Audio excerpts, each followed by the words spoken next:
이 사람들이 보니까 이게 돈벌이가 되겠어. 이런 생각한 사람이 조지 더 보대자라는 사람이 이반제론과 같이 5m 상공을 나는 헬기를 개발했다. 5m. 지금 같으면 장난감이죠, 장난감. 초등학생도 만드는 장난감인데 이걸 개발했다는 겁니다. 37년도에 독일의 라이니 포케라는 사람이 FW-61이라는 헬리콥터를 개발했습니다. 공중 체류 시간이 1시간을 넘겼습니다.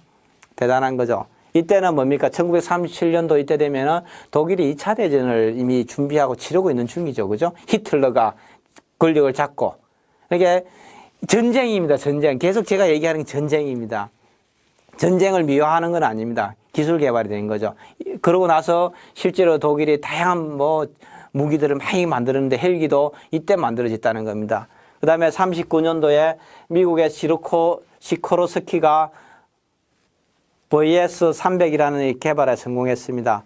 시코로스키 이러니까 무슨 스키 이러니까 스키 타는 나라가 아니고 러시아 계통 사람이라는 겁니다. 그죠? 우크라이나 쪽에서 살던 이민자인데 39년 얘기하니까 무슨 생각 안 납니까? 역사를 하면은 스탈린 시대죠. 스탈린 시대. 스탈린이 소연방을 강력하게 만들고 하면서 사회주의 체제를 주입시키고 많은 사람들을 숙청하고 시베리아 귀향을 보내고 죽이고 하면서 몇천만 명을 죽이는 거죠. 이때 똑똑한 사람들은 또 미국으로 이민을 많이 갔으면 미국은 또 웰컴 투 아메리카 했죠. 똑똑한 사람들은 미국은 받아들여요. 돈 많고 똑똑한 사람들은 받아들여요. 이민을.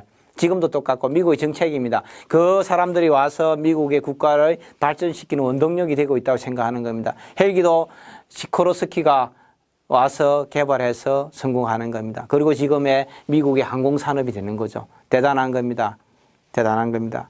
이게 역사입니다. 역사. 여러분들이 20년, 22년, 37년, 39년 이 나라에서 왜 이런 게 개발됐을까? 우연이 아닙니다. 우연이. 국가 차원의 총력전을 하기 위해서 적을 이기기 위해서 만든 무기 중에 하나가 이런 거였다는 겁니다. 그래서 대부분 이 사람 이제 몇 년도에 이런 거 만들었습니다. 그걸 외우면은 금방 또 돌아서면 잊어먹어요. 근데 역사하고 같이 매칭을 시켜 이해를 하면은 히틀러가 나치당을 만들어서 2차 대전을 준비하고 이러는 과정들 1차 대전 기간 중 프랑스가 39년도와 스탈린이 사회주의 혁명에서 성공하고 나서 이후에서 전체적으로 사회를 소련 주변의 다양한 공화국들을 다 점령해서 사회주의를 강압적으로 주입시키고 수많은 지식인과 기술자들을 부르주아로 숙청할 때 이때 이 사람들이 갔다. 이런 걸 좀 이해하시면 좋을 것 같습니다. 2차 대전 이후입니다. 2차 대전이 어마어마한 총력전을 거치고 미국과 영국, 프랑스의 연합군이 이긴 거죠. 이기면서 독일이라든지 이런 나라들이 개발하는 기술들을 다 뺏어가는 거죠. 뺏어가는 겁니다. 그래서 어찌되었건 시로스키가 개발한 VS-316을 실전으로 사용하였습니다. 이 사람이죠. 이 사람 자기가 만들어서 아무도 탈 사람이 없는 거죠. 위험하다고. 자기가 운전해보는 거죠. 자기가. 대부분 그렇습니다. 그러다가 재수 없으면 자기가 개발한 거 그냥 추락해서 죽는 거고 자기가 리스크를 안 해서 누가 리스크 안겠습니까? 그죠? 이 사람입니다. 시코로스키입니다. 시코로스키. 자기가 자기가 운전해보는 거죠. 그래서 대부분 새로운 의약품을 개발하는 그런 과학자들도 자기가 약을 먼저 먹어보는 거잖아요. 그죠? 그러다가 재수 없으면 죽는 거고, 그게 진짜 데이트를 칠 수고 세상을 바꿀 수도 있는 겁니다. 그런 용기가 없으면 세상을 바꿀 수가 없는 거죠. 51년도 캐먼 항공이 K225라는 제트 엔진을 탑재한 제트 헬리콥터를 최초로 만들었습니다. 51년도는 또 뭡니까? 우연이 없습니다. 세상은 우연이 없습니다. 한국 전쟁입니다. 2차 대전 45년도에 끝나고 나서 소련 진영과 사회주의 진영과 이런 자유민주주의 진영이 미국을 대표하는 전쟁이 대리 전쟁을 크게 붙은 게 뭡니까? 한반도 전쟁입니다. 6.25입니다. 50년부터 53년도까지 2차 대전 때 그 개발한 무기들을 전체 끌어모아서 한반 딱 붙은 거죠. 이때 또 뭐예요? 이 큰 항공기가 갈 수 없어요. 우리 산악 지형이잖아요. 이 한반도라는 게. 그러니까 헬기 같은 이런 것들이 필요한 거예요. 야, 한국 가보니까 비행장 할주로 닦을 데가 없어. 할주로가 하나도 없어. 야, 산속에서 그냥 왔다 갔다 하고 그냥 대충 아무 때나 뜨고 내릴 수 있는 이런 게 필요한데 없어. 이러니까 헬기가 나오는 거예요. 헬기가. 전쟁은 전쟁이에요, 전쟁. 우연이 아닙니다. 기술이라는 게 연도가 우연이라 생각하면 큰 착각이라는 거예요, 착각. 2차 대전 이후에 가스터빈을 엔진을 장착한 헬리콥터가 개발하고 베트남 전쟁 되면서 본격적으로 헬리콥터를 활용한 전쟁을 하는 겁니다. 많이 영화 보시면 많이 보시잖아요. 그죠? 헬기에 타가지고 기관총 갖고 막 갈리고 우에 돌아다니고 헬기 타고 내려가지고 또 정찰하다가 또 헬기가 또 타고 와서 사람 데리고 군인들 데리고 철수하고 이게 헬리본 작전입니다. 헬리본 작전. 베트남 전쟁 때 최초로 거기 실용화해 본 거예요. 헬기가 기동성 있게 어디든지 가서 내려서 군인들을 내리죠. 안 그러면 뭔가 항상 군인들이 걸어가거나 항공기에서 낙하산 타고 점핑해서 내려가고 그 지역을 장악하는 건데 헬기가 다 하는 거예요. 헬기가 사람 움직이는 거죠. 공격용 헬기도 이때 이제 나타나는 겁니다. 헬기가 사람만 움직이고 부상자만 운송하는 것이 아니라 미사일을 장착하고 기관총을 장착하고 공중에서 공격을 할 수 있는 그런 개념까지 이제 발전하게 된다는 겁니다. 20세기 이전에 드론 개발 역사입니다. 오스트리아가 베네치아를 공격할 때 기구에다가 폭탄을 설치해 갖고 일정 시간이 지나면은 이 터지게 하는 타이머를 넣어서 터지게 하는 이런 것들을 만들었다는 겁니다. 1849년도입니다.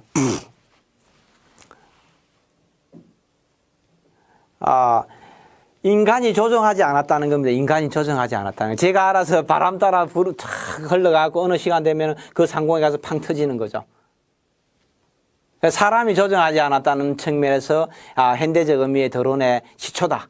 이렇게 얘기한다는 겁니다. 시초다.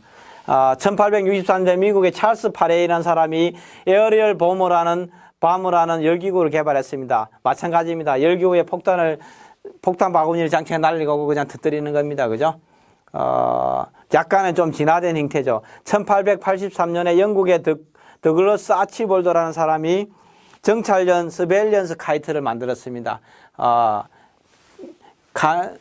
카메라를 장착해서 적진을 촬영할 수 있는 정찰용 연을 만들었다는 거예요. 크다는 거죠. 그죠? 하늘에 뜰 수 있는, 바람에 따라 뜰 수 있는 특별한 동력이 있는 것이 아니라 바람에 따라서 기류의 변화에 따라서 움직일 수 있는 이런 걸 만들었다는 겁니다. 연은 바람의 속도에 대한 경험이 풍부했으면 직접 찍은 항공사진의 표본이다. 최초다, 최초. 역사상 하늘에서 카메라를 가지고 적진을 찍은 최초의 그런 사진이다. 그 다음에 더글라스 아치볼더 이걸 최초로 한 사람이다. 1800년대 되면 뭡니까? 영국이 전 세계 식민지가 반란이 일어나는 거죠, 반란이. 대영 제국. 빅토리아 여왕의 해가 지지 않는 대영 제국에 아프리카와 아메리카와 라틴 아메리카와 아시아 전역에서, 인디아 전역에서 반란이 너무 많이 일어나는 거예요. 옛날처럼 말 타고 가고 몰래 또 절벽 위에 나무 위에 올라가고 적진을 관찰하는 게 한계가 있다는 거예요. 군사작전에 쓰려고 그러면 뭡니까? 이 영들의 하늘에서 이제 봐야 되겠다는 겁니다. 적을 압도적으로 제압하려고 그러면은. 왜 이게 만들어지겠어요? 다 이유가 있는 거예요. 전쟁입니다, 전쟁. 전쟁이라는 거죠. 영국의 수많은 식민지들이 반란을 일으키기 시작하는 거죠. 그걸 제압하기 위해서 만들어낸다는 겁니다. 1898년에 미국의 윌리엄 에디가 또 정찰용 서베일런스 카이트를 만들었습니다. 이때는 뭡니까? 미국이 스페인하고 또 한판 붙었어요. 영국을 물리쳤는데 스페인하고 또 전쟁을 하는 거죠. 왜?